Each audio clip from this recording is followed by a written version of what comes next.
Before I go to give you an opportunity for some open discussion, I committed to sharing with you what some of your peers said throughout the province. The qualifier or the disclaimer I want to give at the beginning of this is that this is my perspective, being the independent and neutral facilitator. These are some of the key things that I have heard. Your comments from region to region have been similar but not the same. Your priorities are different, the amplification of the issues are different depending upon the region of the province that you live in. One of the key points was that a common language and definition is required. What does sustainability mean?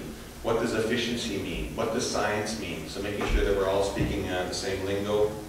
That the changes should be practical and flexible, that give us that level of predictability that we need. Questions were posed with regards to what are the top priorities, how will they be sequenced, and who will decide at the end of the day. We heard a lot about strategic alignment with the different statutes, acts, legislation, and priorities that are nested within government service plans. What's the strategic alignment between the federal government and the provincial government, amongst the provincial government itself? And we heard a lot that where are the health authorities in terms of this conversation that we're having, as well as amongst the users themselves. We've been challenged focusing dialogue on the Water Act modernization simply because people want to talk about that lack of strategic alignment. That strategic alignment would move us more towards integration and away from the silos that seem to permeate all the work that we do. There was discussion about the need to streamline structures, systems, and processes to make sure that we're more nimble in terms of the work that we do. A tremendous amount of opportunities exist within the relationships that are present within our communities. How do we leverage those for greater benefit? The need for a recognition of collective ownership of the water as a public resource within the province. The need to balance science with traditional ecological knowledge and have that relate to protection of the water resource. We also heard a lot about no offloading to make sure that there's local decision making with the associated resources necessary to do an effective job. We heard of the need for a fee scheme to be considered in terms of the use of water. And we also heard a lot about rewards, and we heard about penalties. And people felt that for moving towards behavioral change, British Columbians, we need to use positive incentives. Accountability must accompany the responsibility. In my experience, responsibility and authority as well go hand in hand. Funding is required to implement. We heard that again here today. That there's too heavy of an emphasis on investment and investors within the principles that were articulated. We heard lots about the precautionary principle and the fit for, first in time, first in right.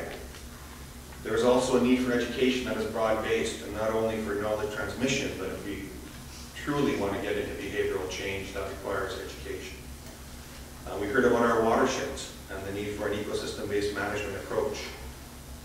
There was a feeling that there wasn't a tangible link between the 8 principles and the 4 goals. How do they link together? And I think we heard today as well as what's the overarching vision that the principles and the goals are hung from. Non-commodification of the water resource, and again that gets back to this investment investor language that people were concerned about within the 8 principles. Yesterday in Fort St. John we heard about recycling and the reuse of water. That wasn't really noted within the principles. What about water quality was asked yesterday. Is there a policy for water export and trans-border water sharing? We need to know the cumulative effects of the water, and again, that again gets back to the baseline data that we need to inform our decision making. Principle number 2, as it relates to First Nations, as I pointed out this morning, that First Nations have more than just a culture and social interest, but they also have economic interests as well. The time frame is too short and aggressive for this conversation. We heard that, but on the other end of the spectrum, we also heard that, hurry up, let's get this done, we've been talking about it for too long. There's a need for the dialogue to continue, that it doesn't stop here with this session. We heard also that people want to maintain that level of autonomy, but also recognizing that we are interconnected within our communities. So where do you find the balance between those two? We need to ensure whatever we do is effective and efficient, not just change for the sake of change.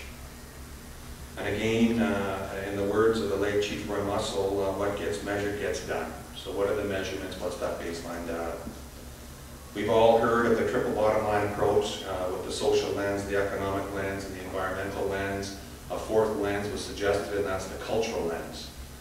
And this is where I ask the question to those assembled, are First Nations the only ones with culture? Right? So when we talk about a cultural lens, we're not only talking about a First Nations perspective, we're talking about the cultural mosaic of the province of British Columbia. We also heard from people who are holding water licenses that there's a compensation required for those who have to share their surface water. We heard of the link between food production and water being inextricably intertwined. And, one of the gentlemen spoke today about food security. We heard about, and Anne also referenced this in her comments, that when we talk about water, we need to talk about all living things, the animals, the flora, the fauna, and in Nelson, we also heard about the tree spirits.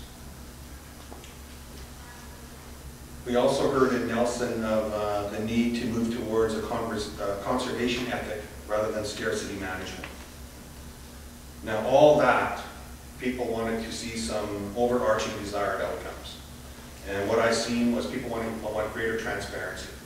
You know, they want to ensure that there's no sharp dealings or oblique motives, that there's transparency in what is being done. Trust often in these processes are in short supply. So people want to see mutual trust, this reciprocity being achieved through this process. Again, greater accountability across the board, not just for government, but for individuals as well. Greater collaboration within our communities between First Nations, governments, and neighbors. Enhanced communication being a desired outcome. Again, alignment and effectiveness and efficiency. So quite similar to what you're saying here today. Again, the amplification, the priorities were different based upon the area of the province that you live in. So I was encouraged by that as a facilitator. This year is the opportunity for us to hear from you. Is there something you didn't hear today that you need to hear? Peter. Just on behalf of MACAS, I'd just like to thank you all for the information you gave. And of course, we have to do the usual disclaimer to our friends in government industry. This is not consultation or accommodation, and no compensation accepted. But we do thank you for the time and information. Thank you, Peter.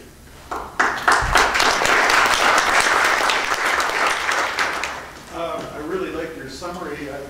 My question is, will that summary here in the written form, is that going to be posted on the Urban Water Center website or the website associated with this concept?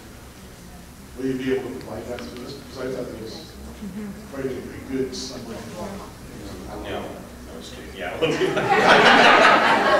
I'll do my best to provide that as well, and I'll provide that to our team, and they will put it, I believe, on the blog as well. Okay. Thank you. Just teasing with you about the number.